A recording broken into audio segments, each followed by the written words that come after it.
រៀបសួរពុកម៉ែបងប្អូនថ្ងៃនេះមកអានពីព្រឹត្តិបិដកជូនពុកម៉ែបងប្អូនស្ដាប់ទំព័រ207គ្នា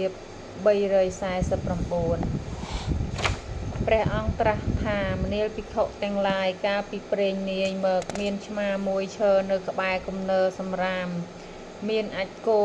ត្រង់ទីតនៃផ្ទះឃ្លាំចាំមើលកូនកណ្ដុរហើយគិតថាកូនកណ្ដុរនេះនឹងចេញទៅរកចំណី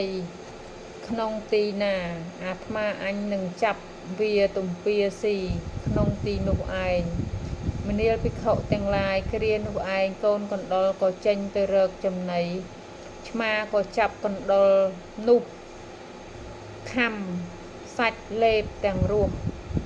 យ៉ាងរហ័សកូនកណ្ដុរនោះក៏ខំស៊ីនៅពុះវៀនធំផងខំស៊ីនៅពុះវៀនតូចផងរបស់ឆ្មានោះក៏ដល់នៅមរណៈ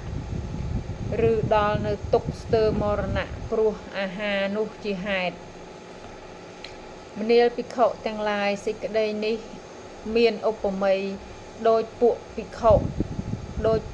ពួកខ្លះក្នុងសាសនានេះស្លៀកស្បង់ប្រដាប់បាតនិងជីវរក្នុងបុព្វសម័យចូលទៅកាន់ស្រុកនិគមដើម្បីបិណ្ឌបាតមានកាយមិនបានរក្សាមានវាចាមិនបានរក្សាមានចិត្តមិនបានរក្សាមានសតិមិនបានតម្កល់មាំមានឥន្ទ្រីមិនបានសង្រួមបានឃើញមេតុក្រាមក្នុងស្រុកឬនិគមនោះស្លៀកសម្ពុតមិនស្រួលដប់សម្ពុតមិនស្រួលលុះឃើញមេតុក្រាមស្លៀកសម្ពុតមិនស្រួលដណ្ដប់សម្ពុតមិនស្រួលហើយ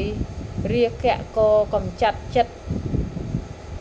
របស់ភិក្ខុនោះលុះភិក្ខុនោះមានចិត្តដែលរាគៈកំចាត់ហើយក៏ដល់នៅមរណៈឬដល់នៅទុក្ខស្ទើរមរណៈមនាលភិក្ខុទាំងឡាយភិក្ខុណាពោលលាសិក្ខាត្រឡប់ទៅកាន់ភេទថោកទាបភិក្ខុនោះឈ្មោះថាដល់នៅមរណៈនោះក្នុងវិន័យរបស់ព្រះអរិយមនាលភិក្ខុទាំងឡាយភិក្ខុត្រូវអាបត្តិ